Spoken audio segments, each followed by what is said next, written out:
কাজী সাহেব খসখস করে সয়ে নিলেন। মেহের কাঁপতে থাকা আঙুলগুলো যখন রেজিস্ট্রি খাতার পাতায় কলম ছোঁয়াচ্ছিল, তখন তার মনে হচ্ছিল সে যেন নিজের ডেথ ওয়ারেন্টে সই করছে।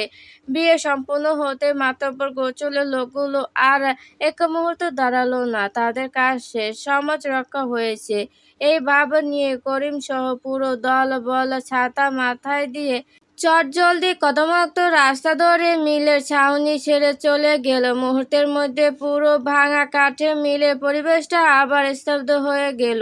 টিনের চালে এখন বৃষ্টির শব্দ একদম মৃত, টিপটিপ করে পড়ছে, কিন্তু সেই শান্ত আবহাওয়ার মাঝেও মেহেরের বুকের ভেতরে ঝড় থামেনি। লোকগুলো চলে যাওয়ার পর তাহিন মেহেরের দিকে আর একবারও তাকালো না, কোনো কথাও বলল না। তার এই আচমকিত নীরবতা আর স্বাভাবিক ভাব দেখে মেহেরের মনে এক তীব্র অপরাধবোধ আর ভয় দানা বাঁধতে লাগলো। সে ভাবল, একজন প্রভাবশালী এমপির নাতনি, এত বড় চৌধুরী গ্রুপের কর্ণধার, এই অহংকারী পুরুষটা আজ পরিস্থিতি আর সামাজিক চাপের মুখে পড়ে তার মতো একটা সাধারণ মেয়ের গলার মালা হতে বাধ্য হলো। নিশ্চয়ই সে এই বিয়েটা মন থেকে মেনে নিতে পারছে না। হয়তো ভেতরে ভেতরে সে মেহেরের উপর প্রচণ্ড ক্ষিপ্ত হয়ে আছে। তাহিন তখন পকেট থেকে ফোন বের করে রোহানকে কল দিল। রোহানের গাড়ি নিয়ে এই লিংকের রাস্তায় আসতে কিছুটা দেরি হচ্ছিল। চারপাশের ভ্যাপসা বাপ আর ভেজা কাপড়ের অস্বস্তি কাটাতে তাহিন ধীর পায়ে ছাউনির বাইরে এসে দাঁড়ালো। বৃষ্টিটা এখন প্রায় কমে এসেছে, শুধু গাছের পাতা থেকে টুপু টুপু করে জল ঝরছে। শার্টহীন তাহিনের চওড়া সুগঠিত পিঠের দিকে তাকিয়ে মেহেরের কান্না আবার উতলে উঠতে চাইল। সে নিজে দু হাত দিয়ে তাহিনের সেই বড় লিনেন শার্টটা শরীরের সাথে আরো শক্ত করে জড়িয়ে ধরল। শার্টের ওমে থাকা তীব্র ভেজা অকিট আর উজে সুবাস মেহেরের অবশ মস্তিষ্কে বারবার মনে করিয়ে দিচ্ছিল যে কয়েক মিনিট আগে সে এই পুরুষটার বিবাহিত স্ত্রী হয়ে গেছে। মেহের আর নিজের ভেতরে এই দমবন্ধ করা নীরবতা সহ্য করতে পারল না। সে দেয়াল থেকে পিঠ সরিয়ে কাঁপতে কাঁপতে তাহিনের কিছুটা কাছে এগিয়ে গেল। মাথা নিচু করে কান্না ভেজা অন্তত করুণ ও কাঁপা কাঁপা গলায় বলল, বিশ্বাস করুন, আমি কাউকে আমাদের এই বিয়ের কথা বলবো না। আপনি আপনি এটাকে একটা দুঃস্বপ্ন ভেবে ভুলে যান। আমাদের মাঝে যে কি হয়েছে তা এই চার দেয়ালের বাইরে আর কেউ জানবে না। আপনি আপনার মতো চলবেন আর আমি আমার মতো। তাছাড়া এই বিয়েটা একটা অ্যাক্সিডেন্ট ছিল, এর কোনো ভ্যালু আমার কাছেও নেই, আপনার কাছেও থাকার কথা নয়। মেহেরের মুখে এমন অবুঝের মতো কথা শুনে তাহিনের চোখের পলক এক মুহূর্তের জন্য থির হয়ে গেল। সে ঝট করে মেহেরের দিকে ঘুরে তাকালো। তার গভীর নীল চোখ দুটো ক্ষোভে আর আক্রোশে এক লম্বা যেন জ্বলে উঠল। তাহির নিচের চোয়াল শক্ত করে বলল, what did you just say? Accident? দুঃস্বপ্ন? তাহিন এক প্রকার ক্ষেপে গিয়ে মেহেরের দিকে এক কদম এগিয়ে এলো। তার চোখ মুখে ডমিনেটিং ভাব দেখে মেহের ভয়ে দু কদম পিছিয়ে গেল। তাহিন তার বরফ শীতল করা আর গম্ভীর গলায় হিসিয়ে বলে উঠল, মিসেস তাশরিফ চৌধুরী, কান মন দুটোই খুলে শুনে রাখুন।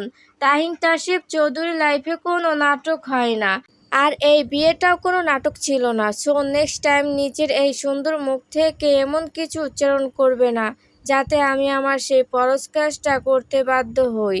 তাহিনের মুখে মিসেস তাশরিফ চৌধুরী সম্বোধনটা শোনার সাথে সাথে মেহেরের পুরো শরীরে রক্ত যেন হিম হয়ে গেল। ঠিক তারপর মুহূর্তে যখন সে তাহিনের সেই বর্জ্য কণ্ঠে ফরজ কাজের হুমকি শুনল, তখন মেহেরের কলিজা যেন শুকিয়ে গেল। সে আর এক মুহূর্ত দেরি না করে তৎক্ষণাৎ নিজে দুহাত দিয়ে দু গাল শক্ত করে ঢেকে ফেলল।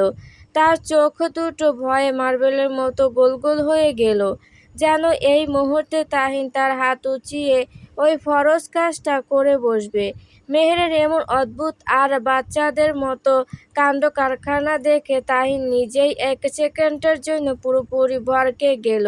সে নিজের কপাল কুঁচকে স্তব্ধ হয়ে দাঁড়িয়ে রইল। মনে মনে ভাবল, সে বুঝাতে চাইল কি আর এই মেয়ে বুঝে বসে আছে কি? সে তো স্রেফ তাকে একটু ভয় দেখাতে চেয়েছিল, অথচ মেয়েটা এমন রিয়াক্ট করছে যেন সে সত্যি সত্যি চড় মারার জন্য হাত তুলেছে। মেহেরের এই চরম ইনোসেন্ট আর বাচ্চা শুভ্র আচরণ দেখে তাহিনের রাগী মুখবয়টা পলকে উধাও হয়ে গেল। তার ঠোঁটের কোণে একে চিলতে বাঁকা হাসি ফুটে উঠল। তাহিনের ভেতরে এক অদ্ভুত কৌতুক আর অধিকারবোধ জেগে উঠল। সে এবার মেহের দিকে আরো দু কদম এগিয়ে গেল। তাদের মধ্যকার দূরত্ব এখন মাত্র কয়েক ইঞ্চির।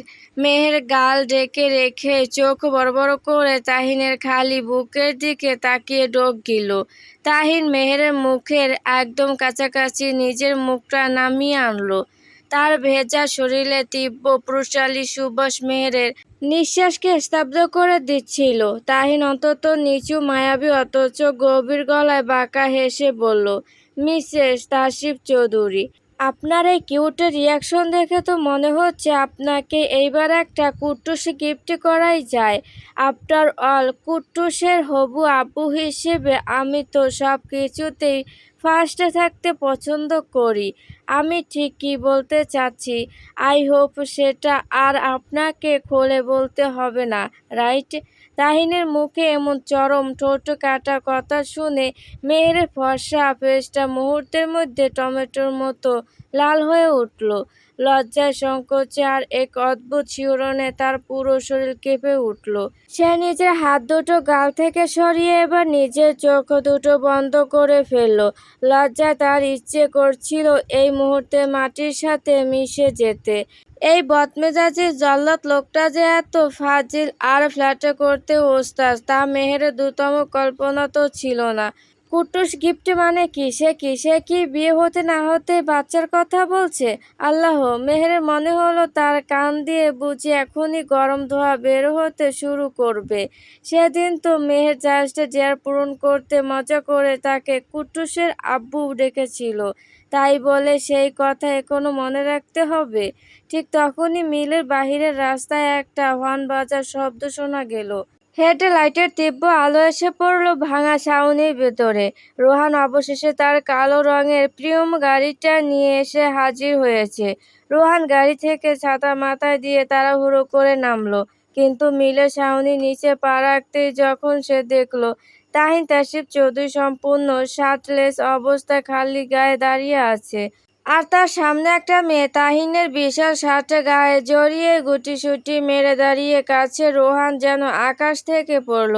সে যেখানে দাঁড়িয়ে ছিল সেখানেই থমকে গেল। তার চোখ দুটো কপালে উঠে গেল। সে ছাতাটা একপাশে কাত করে চরম বিষময় নিয়ে চিৎকার করে বলল, তাহিন, হোয়াট দিস ইজ? এসব কি হচ্ছে এখানে? তুই এই অবস্থায় কেন? তাহিন একটা দীর্ঘশ্বাস ফেলে নিজের কপাল চাপড়ালো। সে রোহানের দিকে তাকিয়ে অন্তত বিরক্ত গলায় বলল, চিল ম্যান, তোর এই চিল্লানো বন্ধ কর। তারপর তাহিন রোহানকে পুরো ঘটনাটা অন্তত সংক্ষেপে আর শর্টকাটে বুঝিয়ে বলল, কিভাবে ঝড় বৃষ্টির মাঝে মেহের এখানে আটকা পড়েছিল, কিভাবে স্থায়ী মাতব্বররা এসে সিনক্রেট করেছে এবং পরিস্থিতির চাপে পড়ে তাকে কিভাবে মেহেরকে বিয়ে করতে হয়েছে। সবটা শুনে রোহানের মুখ হা হয়ে গেল। সে স্তব্ধ হয়ে কিছুক্ষণ তাহিন আর মেহেরের দিকে তাকিয়ে রইল। তাহিন রোহানের কাঁধে একটা ধাক্কা দিয়ে বলল, এখন হাঁ করে তাকিয়ে না থেকে তোর গাড়িতে কোনো এক্সট্রা শার্ট থাকলে জলদি দে, না হয় এই শীতে খালি গায়ে নিউমোনিয়া হয়ে হসপিটালে ভর্তি হতে হবে। রোহান নিজের রাজনৈতিক আর সামাজিক কাজের সুবিধার জন্য সবসময় নিজের পেছনের সিটে কিছু অতিরিক্ত নতুন পোশাক রাখত। সে তড়িঘড়ি করে গাড়ি থেকে একটা নতুন বাজ করা ধবধবে সাদা পাঞ্জাবি এনে তাহিনের হাতে দিল। তাহিন আর এক মুহূর্ত দেরি না করে দ্রুত পাঞ্জাবিটা নিজের শরীরে জড়িয়ে নিল। সাদা পাঞ্জাবিতে তাহিনের ড্যাশিং পার্সোনালিটি যেন আরও 10 গুণ বেড়ে গেল, যা মেহের আর চোখে একবার দেখে আবার মাথা নিচু করে ফেলল। পাঞ্জাবিটা পরে তাহিন অন্তত গম্ভীর গলায় রোহানকে বলল, শোন রোহান, এই মিলের নিচে যা যা হয়েছে, এই বিয়ের বিষয়টা, এটা যেন এখনই কোনোভাবে বাইরে জানাজানি না হয়। This is my personal matter. Chowdhury বাড়ির করা নিয়ম তুই জানিস। আর মেয়েটার ফ্যামিলি ব্যাকগ্রাউন্ডও বেশ সেনসিটিভ। সো এই কথা আপাতত আমাদের তিনজনের মধ্যে লক থাকবে। রোহান মাথা নেড়ে সায় দিল এবং মেহেরের দিকে তাকিয়ে একটু বদ্ধতার হাসি দিয়ে বলল, ওকে ব্রো। তুই যখন বলছিস তখন একদম গোপন থাকবে, কিন্তু ভাবির এই অবস্থায় ওনাকে তো আগে বাড়ি পৌঁছে দিতে হবে। চল গাড়িতে ওঠ। তাহিন মেহেরের দিকে তাকালো। মেহের তখনও তাহিনের সেই বড় লিনেন শার্টটা গায়ে জড়িয়ে কাঠের পুতুলের মতো দাঁড়িয়ে আছে। তাহিন গম্ভীর গলায় বলল, মিসেস তাসিফ চৌধুরী, আর কতক্ষণ এখানে দাঁড়িয়ে থাপ্পড়ের ফ্যাক্টরি খোলার স্বপ্ন দেখবেন? এবার গাড়িতে উঠুন, আপনাকে বাড়ি দিয়ে আসি। মেহের আর কোনো কথা না বলে নিস্পৃহের মতো ধীর পায়ে গাড়ির পেছনের সিটের দিকে এগিয়ে গেল। ঝুপসি অন্ধকারের মাঝে টিপ টিপ বৃষ্টির শব্দকে পেছনে ফেলে গাড়িটা যখন মাপসফনে কাদামুক্ত রাস্তা ধরে মেইন রোডের দিকে রওনা দিল, তখন মেহেরের মনে হলো তার জীবনের গল্পটা হয়তো আজ থেকেই এক সম্পূর্ণ নতুন, অজানা আর তীব্র এক জোরে অধ্যায় প্রবেশ করলো, যার শেষে কোথায় সে নিজেও জানে না। কাঠের মিলের চারপাশের মেঠো পথটা তখনও টিপটিপ বৃষ্টিতে কাদামুক্ত হয়ে আছে। ঝুপসি অন্ধকারে বুকে লাল রঙের ব্ল্যাক লাইটের আলো জ্বেলে রোহানের গাড়িটা মেহের ও তাহিনকে নিয়ে মেইন রোডের দিকে মিলিয়ে যেতে পুরো পরিবেশটা এক নিঝুম নিস্তব্ধতায় ডুবে গেল। ঠিক তখনই মিলের উল্টো পাশের আঁকাবাঁকা গলি থেকে ধীরে ধীরে গড়িয়ে এলো একটা কুচকুচে কালো রঙের মার্সিডিজে গাড়ি। গাড়িটা চকচকে কালো বডি থেকে বৃষ্টির ফোঁটাগুলো গড়িয়ে পড়ছে। এতক্ষণ পুরো ঘটনা যে কোনো এক অদৃশ্য ছায়ার মতো আড়াল থেকে পর্যবেক্ষণ করছিল। এই গাড়িটির হঠাৎ আগমন তা স্পষ্ট করে দিল। গাড়িটি একদম ভাঙা কাঠের মিলের মুখে এসে থমকে দাঁড়ালো। গাড়ির ভেতরটা ছিল পুরো অন্ধকার। ব্ল্যাক সিটের সমকার কালারের কাচটা খুব ধীরে গতিতে নিচের দিকে নেমে এলো। গ্লাসের ওপাশে ফুটে উঠল চশমা পরা এক জোড়া তীক্ষ্ণ হিম শীতল চোখ। তবে তার মুখ বা অবয় অন্ধকারের কারণে স্পষ্ট বোঝা যাচ্ছিল না। কালো কাচটা পুরোপুরি নেমে আসতেই এতক্ষণ যে মাতব্বর লোকটা বীরদর্পে তাহিনের সামনে দাঁড়িয়ে কড়া গলায় কথা বলছিল, সে এক মুহূর্তে নিজের সমস্ত ব্যক্তিত্ব বিসর্জন দিয়ে অতি মাত্রায় বিনীত আর গোলামের মতো হয়ে ঝুঁকে দাঁড়ালো। তার পেছনে করিম সহ বাকি দলবল মাথা নিচু করে অপরাধীর মতো পজিশন নিল। গাড়ির ভেতর থেকে এক গম্ভীর রাজকীয় অথচ বরফ শীতল নারী কণ্ঠস্বর ভেসে এলো, কাজটা কি কমপ্লিট? মাতব্বর লোকটা তার দুহাত পেটের উপর জড়ো করে অত্যন্ত তোষামোদপূর্ণ গলায় দাঁত বের করে হেসে বলল, জি মা জননী, আপনি দেওয়া ছক অনুযায়ী একদম হুবহুব কাম তামাম হইছে।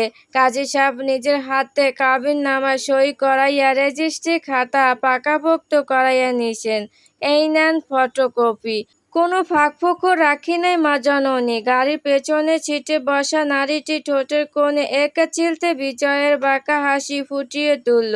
সে অত্যন্ত ঠান্ডা গলায় বলল, তাহিন কি কোনো বিষয়ে সন্দেহ করেছে? বা কোনো ঝামেলা হয়নি তো? মাতব্বর লোকটা তড়িঘড়ি করে দুদিকে মাথা নেড়ে বলল, আরে না না মা জননী, আপনি যেইভাবে শিখাইয়া দিছেন আমরা ঠিক সেইভাবে সিনক্রেট করছি। ঝড়ের দিনে খালি গায়ে মাইয়ারে আড়াল করে খাড়াইতেই আমরা নষ্টামির দোহাই দিয়া বিয়ার চাপ দিছি। ও হাজার চেষ্টা করলেও সমাজ আর কনে পক্ষের বাপের ইজ্জতের কথা ভেবে সই না কইরা পারল না। কাজী সাহেবও আমরা লোক আছিল, সো নাম দাম নিয়া কোনো চিন হয় নাই। বরফ গলে একেবারে পানি হইয়া গেছে। গাড়ির ভেতরে সেই রহস্যময় নারী অন্ধকারের আড়ালে বসে শান্ত ভঙ্গিতে শুনছিলেন। জানলার পাশে আর একটু এগিয়ে এসে মাতব্বর লোকটা সামান্য আমতা আমতা করে হাসার চেষ্টা করলো। তার মনে যেন একটু আগে ঘটে যাওয়া ঘটনার বিষয় তখনও তাজা।